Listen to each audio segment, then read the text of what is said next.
Hello folks and welcome back. I hope you're well. Here's another episode of this podcast for people learning English. This time we're dissecting the frog again, as we are going to be looking at top jokes from this year's Fringe. Fringe. I mean Edinburgh Fringe, which means the Edinburgh Festival Fringe. So top jokes from the Edinburgh Fringe of this year, 2019. So I'm going to read all the jokes to you, and let's see if you can understand them or not. And then I'm going to dissect those jokes for vocabulary, which can help you learn English really effectively.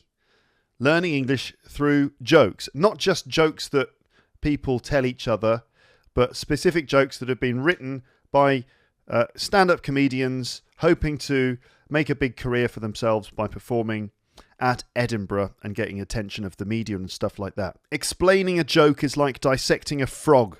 You can learn something from it, but the frog dies in the process. This is fast becoming the most common quote that I ever use on this podcast. And if you're a fairly long-term or regular listener to the show, then you'll know that quote. In fact, I said it in the last episode. Explaining a joke is like dissecting a frog. You can learn something from it, but the frog dies in the process. So let's dissect the frog again. Hopefully not too many frogs will die, or not too many jokes will die in this episode as I pull them apart and explain them to you. But anyway, it's a good chance for you to learn English. So here's a challenge for you going through this episode. One, can you understand the jokes the first time you hear them? So the first time you hear the jokes, do you understand them? And two, can you repeat the jokes with the right timing, intonation and stress to make the joke more funny? Now, before we get onto the jokes, let me just say a few things about joke telling, the culture of joke telling in English. So socially, we do tell jokes. We use jokes to just sort of have fun with each other. Remember that when someone tells you a joke, there are certain normal responses that you should make, right? Certain normal things. So this is just social culture.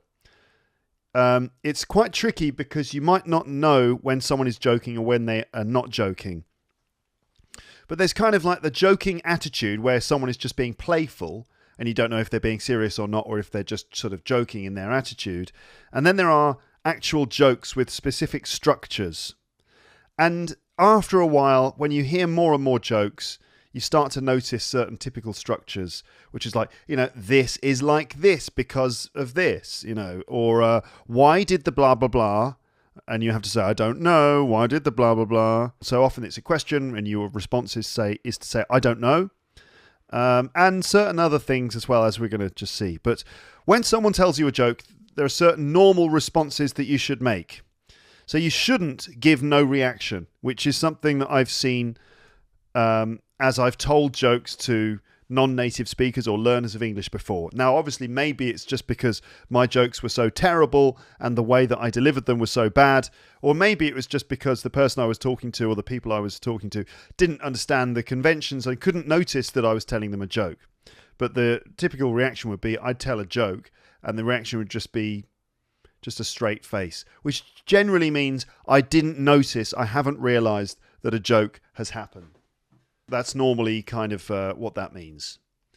So you have to remember, when someone tells you a joke, hopefully you'll notice there are certain responses you should give. You should show that you see that a joke has happened. You have to acknowledge that a joke has occurred. Don't just give no reaction or respond to the question on face value. Like, why was 6 afraid of 7? Which is a joke I'm going to use in this episode to demonstrate something. Why was 6 afraid of 7? And you say, I don't know. And the answer is because 7, 8, 9. So your response is to be like, ha, ha, ha, ha, ha, hopefully to laugh. Or you kind of go, ooh, meaning I've understood the joke, but I thought it was like not very good. Oh. So, ooh, or ooh, something like that. Really? Or you say, I don't get it. Which is quite a good one because that means I know that you told me a joke, but I don't understand why the joke's funny. I don't get it. And also you could just say, I've heard it before, which is something that you do sometimes have to say. But don't react to it on face value. So why was 6 afraid of 7? What, numbers can be afraid of each other? don't just, or don't try to answer the question. Why was 6 afraid of 7? I don't know, because 7 was like a bigger number. And that made it... Is that the reason? Don't try and answer the question. It's just, I don't know, is what you say. You also have to respond to certain jokes in certain ways. Obviously, there's knock knock. So if someone says knock knock to you, what do you say? Who's there, of course. Knock knock, who's there? Luke. Luke who? Luke through the window and you'll find out. You're welcome, folks. Learning with laughter. That's what we do on Luke's English podcast. I don't know, you probably didn't laugh. That's a joke that my wife always laughs at. I don't know, I can't explain it. I've tried my comedy on her, and normally she's like, what? Is that supposed to be funny? Like, I'm literally trying to write some new material, and I'm like, what do you think of this? And I do it, and she's like, is and then I'm like, okay, knock knock, who's there? Luke who? Luke through the window, and you'll find out. And she's on the floor. I know. And I married her. I know. So there's knock knock. There's also just ones with any kind of question, as I said before, like what do you call a blind dinosaur? What do you call a blind dinosaur? And you have to say, I don't know. And the answer is, do you think thesaurus? I have to explain that now, don't I? Do you think thesaurus sounds like the name of a dinosaur, doesn't it? Like Tyrannosaurus, Stegosaurus, do you think thesaurus? Do you think he saw us? Do you think he saw us? What's the name of a blind dinosaur? I don't know, Luke. Do you think he saw us? Okay. And then you go, oh, like that to show that you've at least noticed that a joke happened and that you just thought it was terrible. So remember, question, it's like, I don't know. The answer is then the punchline. Right, so moving on to the jokes from the Edinburgh Fringe 2019. Those little things I just did there are just some bits of culture and language relating to how we tell jokes to our friends and people in social situations.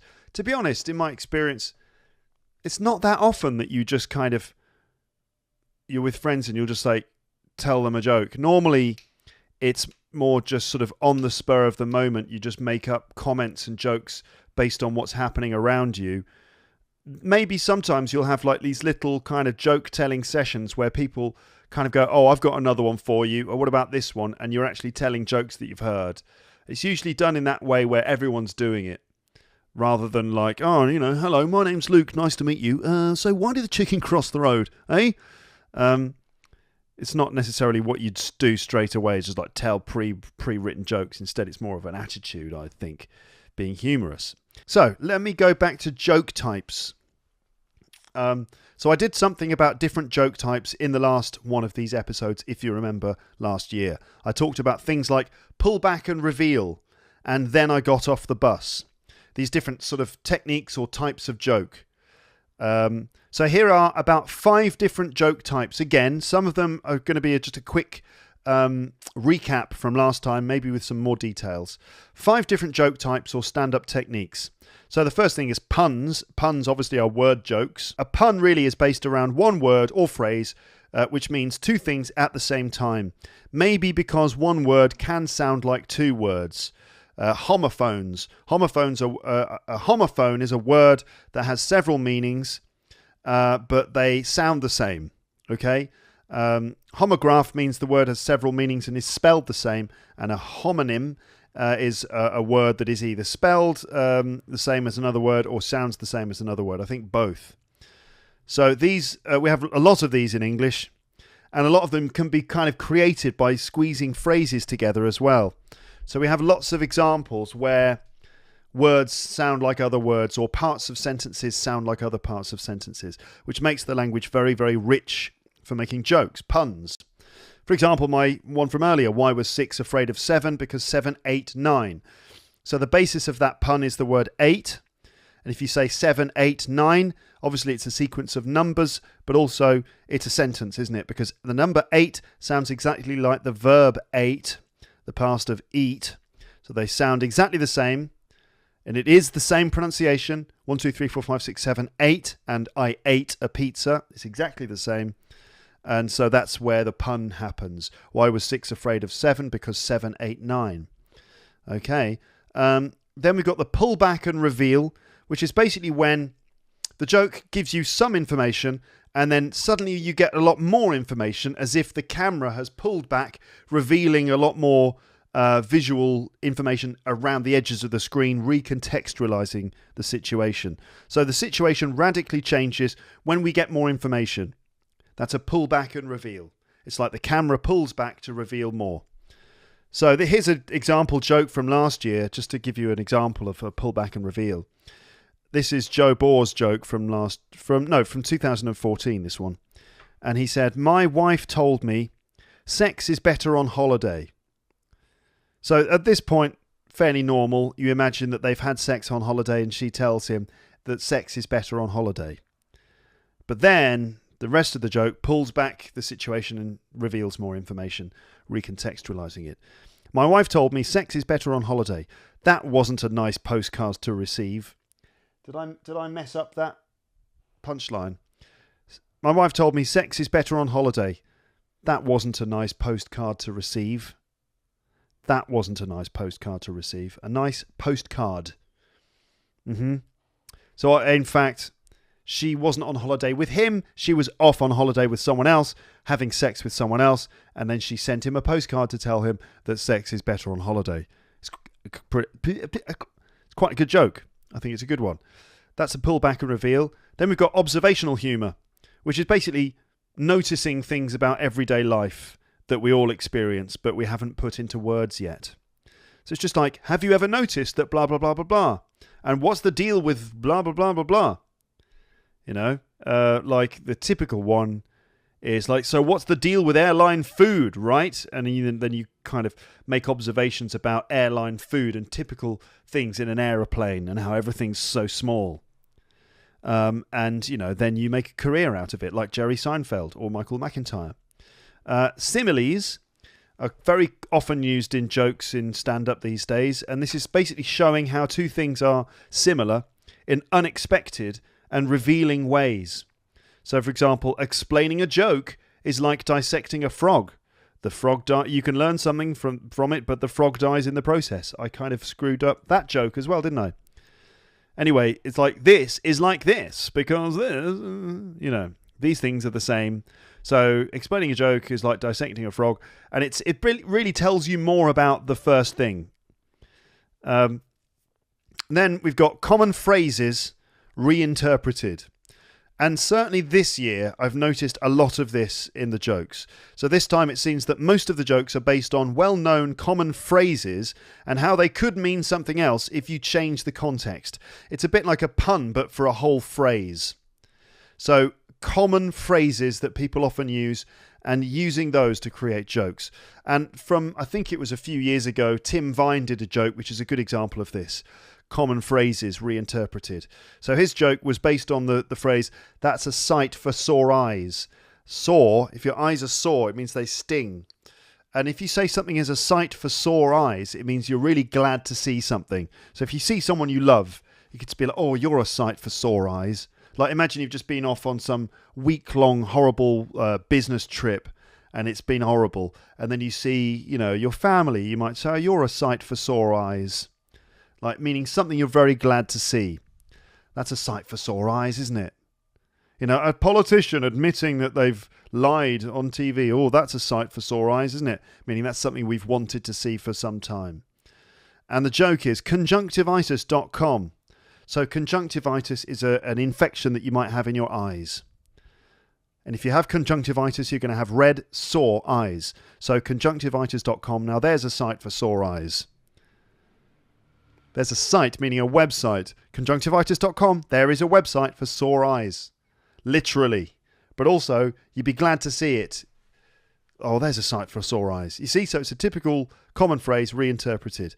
Right then, so let's get into the article. This is from nme.com, and it's the 10 funniest jokes of the 2019 Edinburgh Fringe Festival. Okay. Just finishing my tea there. Right. So, the top 10 jokes of the Edinburgh Festival Fringe 2019 have been announced, with comedian Olaf Falafel taking the coveted top spot. Check out the full list below. After previous triumphs from the likes of Tim Vine, Stuart Francis and Zoe Lyons, Falafel scooped the prize with a snappy vegetable-themed one-liner. He took Dave's funniest joke of the Fringe with this gag. So here's the joke, folks. Are you ready? I keep randomly shouting out broccoli and cauliflower. I think I might have florets. Oh... I'm not such a fan of this one. I think there are other jokes in the list that are better. But anyway, let's go into it. I keep randomly shouting out broccoli and cauliflower. I think I might have florets. It's not that good. So florets. So it's not florets. It's florets. Florets are chunks of broccoli or cauliflower. You know, when you buy broccoli or cauliflower, it's like technically you buy it as a head of broccoli or a head of cauliflower. And then you break these pieces off. These are called florets. Okay? And then there's tourettes. Tourettes. So florets, we don't call them florets. They're called florets, I'm sure. Floret, yes, that's right. Checking the dictionary, it's floret, definitely. So that's kind of one of the reasons the joke doesn't quite work, because you say florets of broccoli, but tourettes, so the stress is on the different word. So tourettes is a condition in which people shout out the rudest and most taboo thing in any situation. Have you heard of it? I mean, on one hand, it's obviously really serious, and it's a serious mental condition and everything, and it's a very serious subject, Tourette's. But on the other hand, it's somehow hilariously funny when just a person can't help shouting out the rudest, most inappropriate thing in that situation. Like just, bastard! Like just suddenly for no reason, just shouting really, really, really rude and inappropriate things. I can't help finding it funny, but it is something very serious, and a lot of people deal with Tourette's on a daily basis. So that's Tourette's, which sounds a bit like florets. Okay, two words sound quite similar. It's not the best joke in my opinion. On that subject, what makes a really good joke? Luke, you're asking yourself. Well, I don't know why you're asking yourself that. Why are you saying Luke in your own head to yourself? Imagine, what makes a good joke, Luke? You ask yourself, which is a very strange thing to do. But okay, let's have a look. So for me, if it's a pun, which is again a word joke, it should work both ways. Right, so what I mean by that is that you're looking at a sentence which means two things at the same time. Okay? Ideally, both of those things will make overall sense. Can I give an example? Conjunctivitis.com, there's a site for sore eyes. I mean, it mostly makes sense in the sense that it's a site for sore eyes, meaning a site for people who've got conjunctivitis. There's a site for sore eyes. Is that something we've wanted to see for a while? Well, maybe. I mean, you see, the joke certainly works in one way. Does it work in the other way? I keep randomly shouting out broccoli and cauliflower. I think I might have florets. So one sense here is that he has a type of Tourette's, which only involves shouting out broccoli and cauliflower, and that's called florets. And that kind of makes sense. That if you have a vegetable-based version of Tourette's, that you might say, broccoli, for no reason, and that would be called florets. Now, that does make sense. The other meaning, though, doesn't really. Like, if he's just got some florets of broccoli and cauliflower carrying some florets.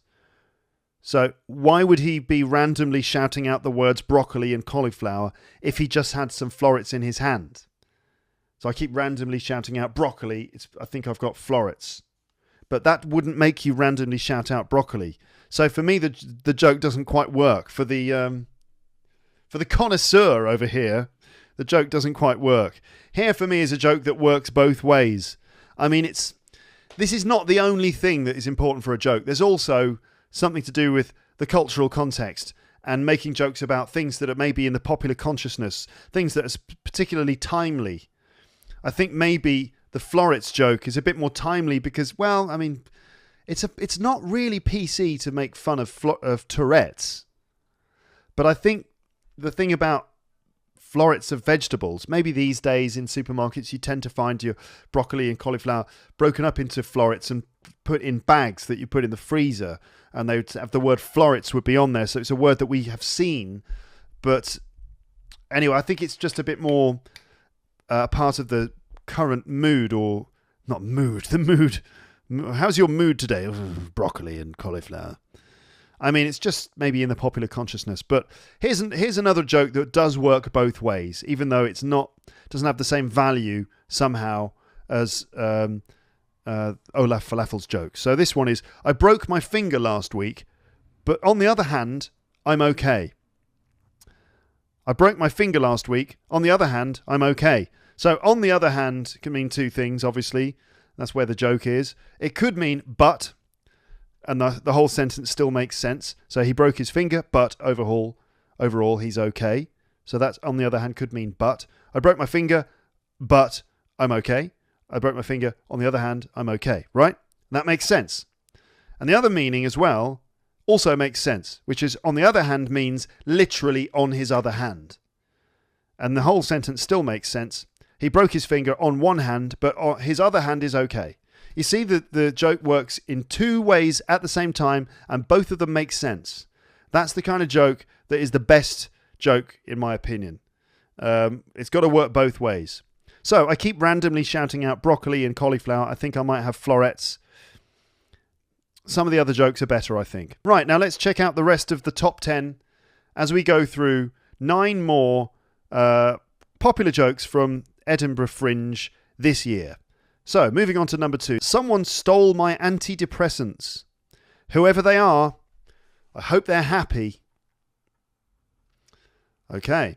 So, this joke is based around the expression, I hope you're happy, which is what you say about someone who's done something that makes you unhappy. Okay? So, let's say you wanted to go to the cinema to see a film, but your friend who you're going with made you late and made you too late, and then you couldn't see the film. And you say, well, we're too late for the film now. I hope you're happy with yourself. I hope you're happy, which is like a way of saying, I hope you're happy with what you've done, because I'm not. If someone stole your car, well, I hope they're happy. You can see, right, how I hope you're happy is used. Here's another example of I hope you're happy. I just did a little Google search for it to see if there were some examples, maybe in the news. Here's a story from the Bellefontaine Examiner. I'm not even sure where this is. Where is Bellefontaine? Bellefontaine. Where is it? Is it Canada? Ohio, United States. Okay. Councilman walks out of meeting and resigns. So another member of the De Graaf Village Council has resigned. So this is like some story of drama in some local village council office in Ohio. Councilman Chuck Birchman abruptly resigned and walked out of a regular council meeting Tuesday during a verbal back and forth and argument with the village's zoning officer Merle Osborne. I'm done. I resign, Birchman said. You people, I hope you're happy. We don't need to go into this story of high drama in the local town council of Bellefontaine in Ohio, but that's just an example. I hope you're happy. I hope you're happy with what you've done. So in this case, it's somebody stole my antidepressants. Well, I hope they're happy. Okay. Well, antidepressants. Yeah, obviously you take antidepressants in order to try and prevent yourself from being depressed, to stop depression, to make yourself happy. So, someone stole my antidepressants. Literally, I hope they're happy. I hope they take the antidepressants and that they get happy. But also, I hope they're happy. Okay, you get the joke. Fine. Moving on to number 3. Milton Jones. And he said, what's driving Brexit? From here, it looks like it's probably the Duke of Edinburgh. What's driving Brexit? It looks like the Duke of Edinburgh. Okay, topical humour. A little bit of Brexit humour in there, with a pot shot at the Duke of Edinburgh as well, Prince Philip himself. So what's this all about? Well, what's driving Brexit really is, this is where the joke is. It's the word driving. So we know driving, like driving in a car. Who's driving the taxi? Who's driving the bus? Who's driving the bus? What's driving Brexit, though? Meaning, what's pushing Brexit forward? What is it that's making Brexit happen? What's the driving force behind Brexit? What is driving Brexit? Okay, so you might say, it's a desire for change. It's an anti-establishment feeling. It's just sort of racism and anti-immigration. It's like a cabal of right-wing MPs who want to get away from the European Union in order to, establish free banking practices or whatever. I don't know. It's a chance for the MPs to grab power from the EU. What's driving Brexit? From here, it looks like it's probably the Duke of Edinburgh. So the joke here is that fairly recently, the Duke of Edinburgh had a car crash, and it turns out he's a terrible driver. He also quit driving after the crash. So the Duke of Edinburgh is a terrible driver, and he had a car crash. So Brexit is a disaster. The Brexit is a car crash. So what's driving Brexit? Looks like the Duke of Edinburgh. Okay, lol. Not bad. So here's a story from the Daily Mirror about the Duke of Edinburgh. So he had a car crash in Norfolk. When was it? January, February, nearly a year ago. Well, ish. So, Prince Philip crash from the Daily Mirror. Duke of Edinburgh will not be charged over Norfolk road smash. The Crown Prosecution Service confirmed this morning that no charges will be brought against the 97-year-old. The Mirror is kind of a left-wing tabloid, so I think that they've got a kind of a slightly critical view of the royals. Certainly you get that sense. You get that sense with this story that they're like shocked that the prince is not going to be prosecuted for this car accident that he was clearly completely responsible for. Prince Philip will not be charged following his car crash in Norfolk last month, which left 2 women injured, it was confirmed this morning. A statement from the Crown Prosecution Service said the 97-year-old will face no further action after the collision with another car near Sandringham. That's a royal property in the countryside. The Duke's car flipped over after he pulled out into a busy A road and collided with a Kia carrying a 9-month-old boy, his mother and another passenger. He escaped injury, but Kia passenger Emma Fairweather broke her wrist on January the 17th. Philip apologised for his part in the accident when his Land Rover Freelander collided with another car.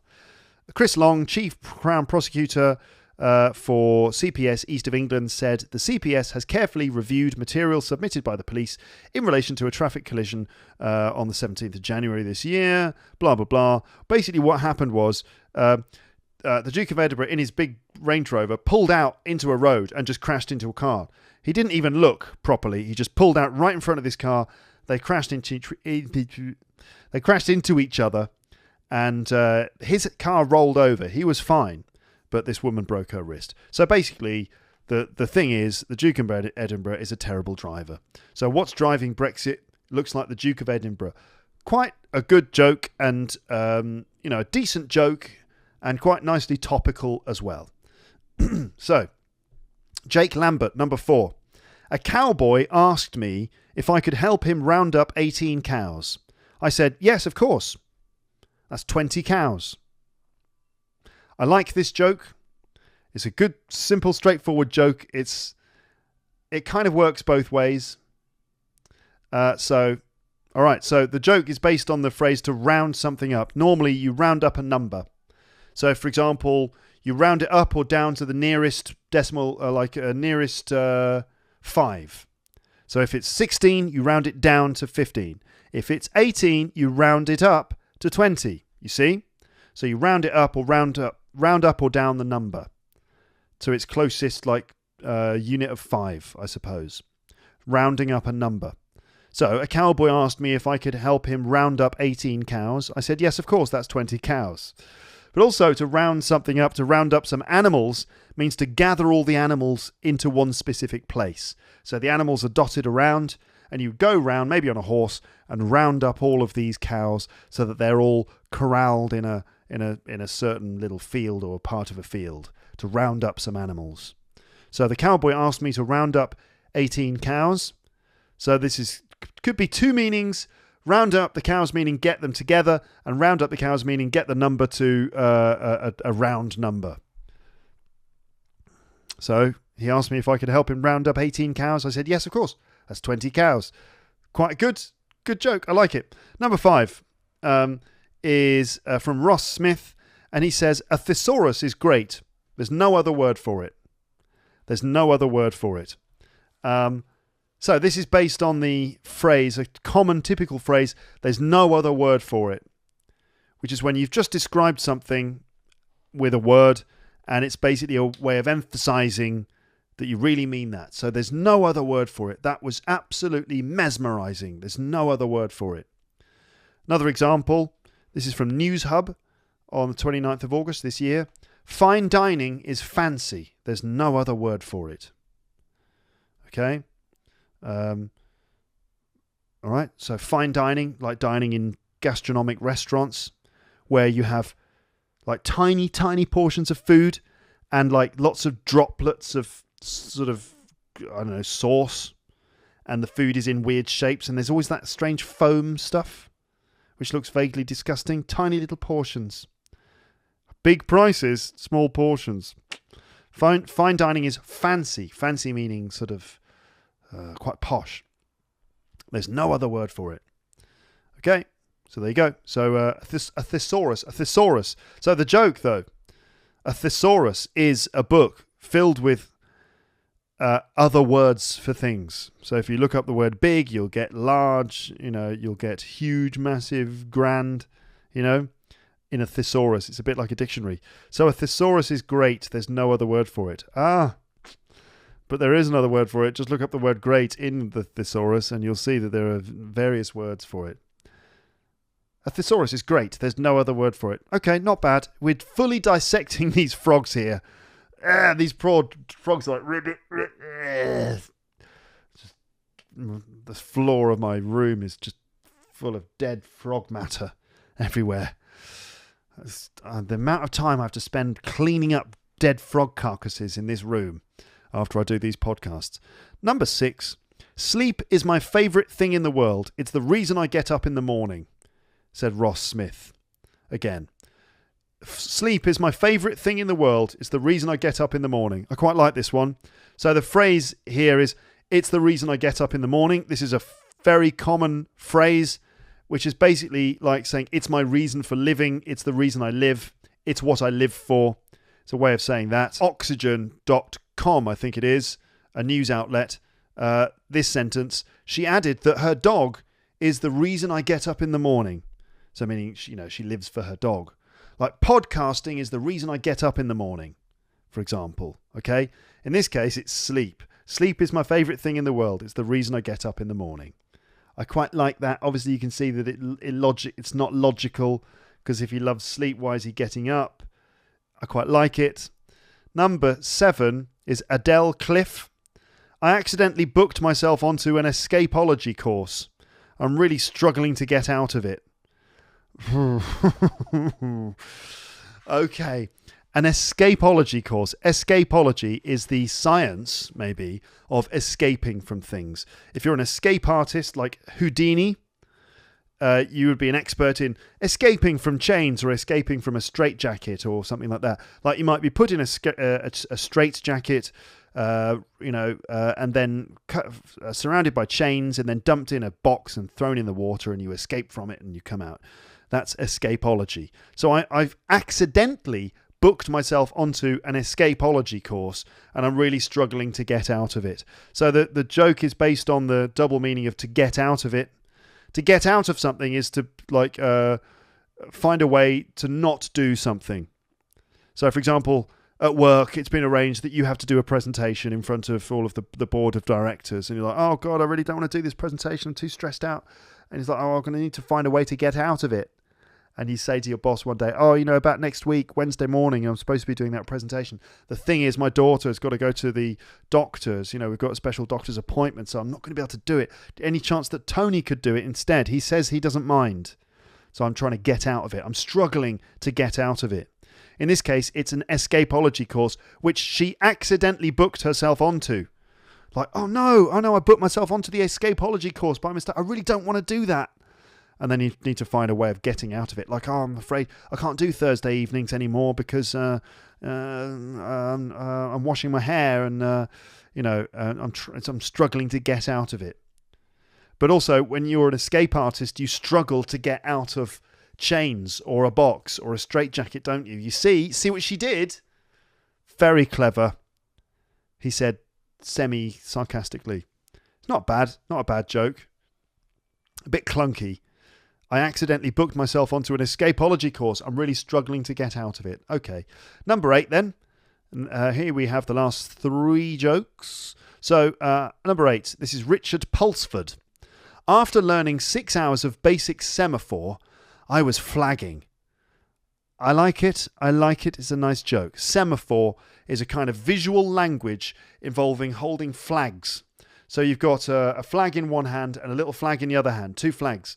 And you can hold the flags at different positions, holding your arms in different directions. This is called semaphore, and it's a form of language, I suppose, for people on boats.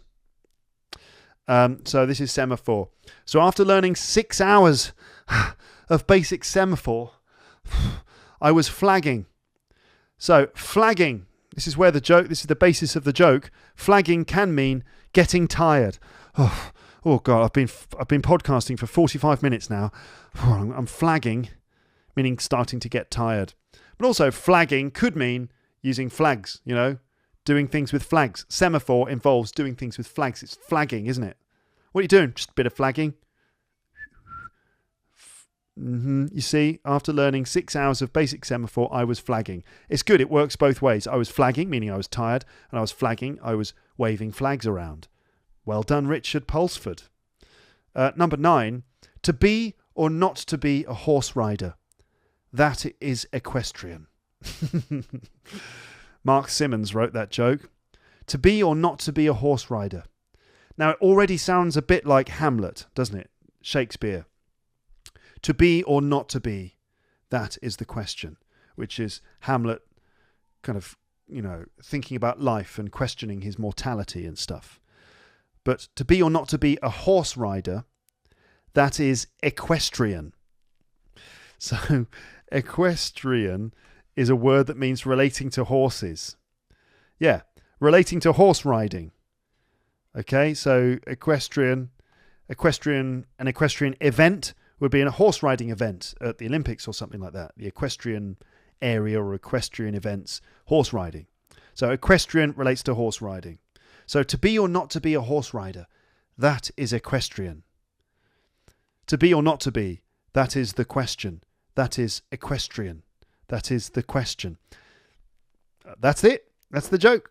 So to be or not to be a horse rider, that is equestrian, which is absolutely equestrian. It is whether or you're riding horses or not. But also to be or not to be, that is the question. Quite good. Right? So you've got that is the question and also that is equestrian. They sound very similar, don't they? Kind of do. All right. Number 10. This is the last one in the list. So I've got an Eton-themed advent calendar where all the doors are opened for me by my dad's contacts. So a bit of culture here. You've got to know what Eton is. You may have heard me talk about that on the podcast before.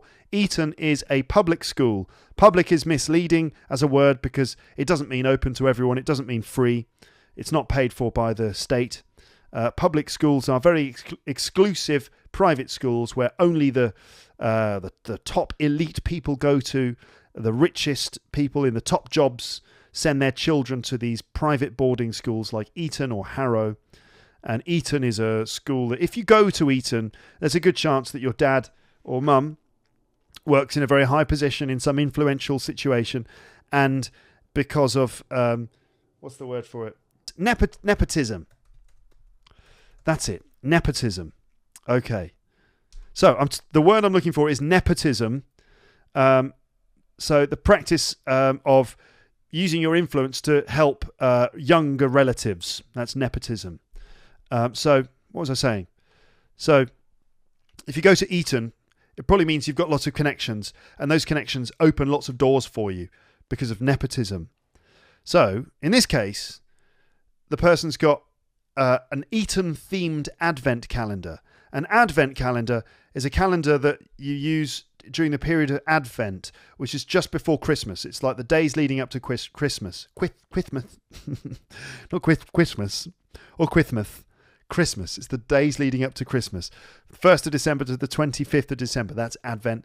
And if you have an Advent calendar, you open a door on every day and there's like a little chocolate or something inside. So, but I've got an Eton-themed Advent calendar. The theme of the calendar is Eton, the school, where all the doors are opened for me by my dad's contacts. Okay, it's kind of a stretch, but it's not bad. I mean, why would you have an Eton-themed advent calendar anyway? It's a very strange thing. But I like the idea that all the doors are opened by his dad's contacts. So, that's the fact is that going to Eton means that doors are open for you. So, there you go. Okay. So that was the list of the 10 top jokes from Edinburgh this year. And obviously doing what we've just done and sort of dissecting the jokes and all that stuff, it's not necessarily fair to these jokes. They probably happened in the context of a larger show where the comedian telling the jokes is telling them as part of a story or some other kind of routine. You've got the attitude of the people telling the jokes, the situation that you know about their lives. All of that stuff can really culminate in a good joke being very funny there in the room on the night. So taking them out of context like that is not really fair to the jokes, but it's a very good chance for us to learn some English, I think. So what about you? Did you get all the jokes? Did you get them the first time? Or did you only get them after I explained them? And did you pick up some new language? On the subject of new language, here's a little vocab review of how many items? I think it's about 10 items maybe that came up during the episode. 11 items. So we've got florets, those broken off pieces of broccoli or cauliflower, though they're called florets. And then what's that condition that some people have that causes them to shout out very rude things like wanker or things like that when they're in public? It's called Tourette's. What happens when someone has done something sort of bad to you and you're sarcastic and you say, well, I hope, what is it? Well, someone stole my bus pass. Well, I hope they're happy. All right. I hope you're happy with what you did to my car. It's going to take ages to clean that. I hope you're happy with yourself. Number 4 is the verb, which can have two meanings, but the meaning I'm looking for is the one that's sort of pushing something forwards. Like, what is it that's making Brexit happen? What is the force behind Brexit? What is driving Brexit? Exactly.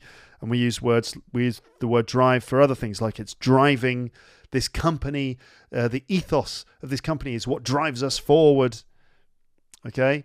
Number 5, two meanings. One meaning is to take a number and make round it. Ooh, I nearly said the expression. Change the number to its closest higher number. So from 18 to 20. That's to round something up, and to collect lots of animals like sheep or cows into a smaller area is to round up the animals as well, to round something up. When you're describing something like, that tea is just fantastic. There's no other word for it. Remember that? There's no other word for it. Luke's English podcast is simply sensational. There's no other word for it. If you wanted to give me a review on iTunes or wherever it is else that you're listening to this, if you're listening in an app on your phone or some other service, and if you wanted to leave me a review, that would be really, really appreciated. I really mean that. It's great to get reviews, and it really helps podcasts when they get reviews in iTunes, because it boosts, there's something about the algorithm, it boosts those podcasts into the recommended category. So if you could give me like a 5-star rating and a nice review in iTunes, and you could say Luke's English podcast is simply sensational, there's no other word for it, that would be fantastic. If you like it. You don't have to, but I'm just saying if you want to help the podcast, you can. So, number 7, it's the reason I get up in the morning. Doing Luke's English podcast is my passion. It's the reason I get up in the morning. And then number 8, struggling to get out of something. Struggling to get out of it. I don't know, what example could that be? Like, oh, I agreed to be interviewed by Luke on his podcast and I'm struggling to get out of it. Like, why don't you want to go on? Because I don't want him to ask me lots of complicated questions about Brexit. But wait, who are you? I'm Boris Johnson, the Prime Minister. So I've invited him on the podcast, but he's struggling to get out of it because I would ask him lots of difficult questions about Brexit. Like, what is driving Brexit, Boris? Number 9, flagging. After 54 minutes of this podcast, I'm flagging. I'm not really. Equestrian. So equestrian sport is a sport on horseback. And to open doors for someone. Like, thanks a lot for your reference. It really opened some doors for me. Like, you know, that work experience that I had in the company, it was really great. It really opened a few doors for me. Getting that exposure in the article was great because it really opened doors for me. Doing this podcast has been really helpful because it's really opened doors for me. It's given me lots of opportunities. Okay, folks out there in podcast land, thank you so much for listening to this podcast. I hope that's been useful for you. If you like the podcast, yes, you could leave a review on iTunes or wherever else you get your podcasts. Don't forget, you can, always leave comments on the website, and it's always nice to see those discussions between my listeners. What else? Download the Luke's English Podcast app, and you can get it from the App Store on your phone for Android and iOS devices. Just search for Luke's English Podcast app, and you can get the entire episode archive. It's completely free, and there are lots of bonus things in there too. Bonus episodes, videos, and all sorts of other stuff. And if you'd like to learn more from me in a proper way, in the sort of in-depth manner, then you can sign up for my premium series, and it's a great way to support the podcast. For the price of just like a coffee every month, you can support my podcast and my work, and also get access to a growing library of premium episodes that you can get in the app or online. Go to teacherluke.co.uk/premium. Great episode, Luke. That was sensational. There's no other word for it. Thank you so much for listening. It's been an absolute pleasure. I will speak to you again on the podcast soon in some way. But for now, it's time to say goodbye. Bye.